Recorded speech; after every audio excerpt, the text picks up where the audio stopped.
Start. अध्यक्ष जी, जिस समय पाकिस्तान ने भारत पर हमला किया था उस समय उन्होंने देश की रक्षा के लिए महत्वपूर्ण कार्य किया था। इसके साथ ही मैं मंत्री महोदय को यह भी स्मरण दिलाना चाहता हूँ कि शायद उन्होंने इस पर ध्यान नहीं दिया कि इस बार जो राष्ट्रीय पुरस्कार मिले हैं उनमें रेलवे प्रशासन को केवल 2 ही प्राप्त हुए हैं, जबकि मैं ऐसा मानता हूँ कि हमारी सेना के बाद अगर किसी ने युद्ध काल में सराहनीय कार्य किया है तो वह रेलवे प्रशासन अथवा रेलवे कर्मचारी और अधिकारी हैं। इसलिए उनके मनोबल को बनाए रखने के लिए और उनको प्रोत्साहित करने के लिए रेल मंत्री को इस बात पर भी ध्यान रखना चाहिए और इसका प्रयास करना चाहिए कि जो भी इस तरह के प्रोत्साहन मिले उनमें रेलवे का विशेष ध्यान रखा जाए। Para change.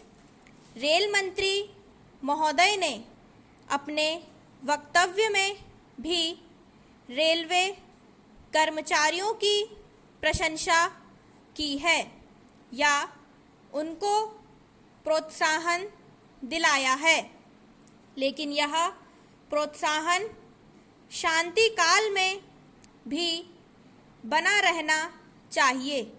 रेलवे ने युद्ध काल में जो काम किया वह तो देश की रक्षा का महान उद्देश्य था, लेकिन उसके बाद देश के निर्माण में या गरीबी मिटाने के लिए जो युद्ध होता है उसमें भी प्रत्येक रेलवे कर्मचारी का मनोबल उसी तरीके से बना रहे। इसके लिए भी रेल मंत्री महोदय को कुछ कदम उठाने की आवश्यकता है।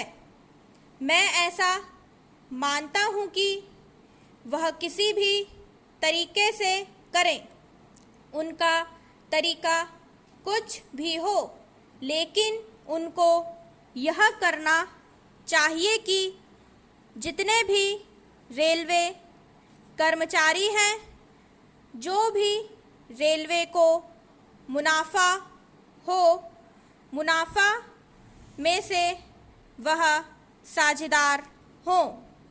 चाहे आप उनको बोनस के रूप में कुछ दें, चाहे किसी और तरीके से दें, लेकिन हर वर्ग के रेलवे कर्मचारी को मालूम होना चाहिए कि यदि वह देश के निर्माण के संबंध में ठीक तरह से काम करेगा तो उसको पुरस्कार के रूप में या वेतन के अंश के रूप में अपने वेतन के अलावा पैसा मिलेगा।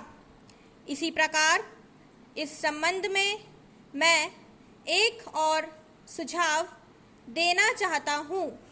स्वतंत्रता के बाद रेल प्रशासन भारत सरकार का प्रशासन हो गया, लेकिन यह लोकसभा एक विशेष उद्देश्य को लेकर चुनी गई है।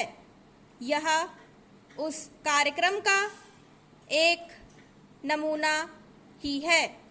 गांधी जी ने केवल जीवन के सभी पहलुओं पर प्रकाश डाला था।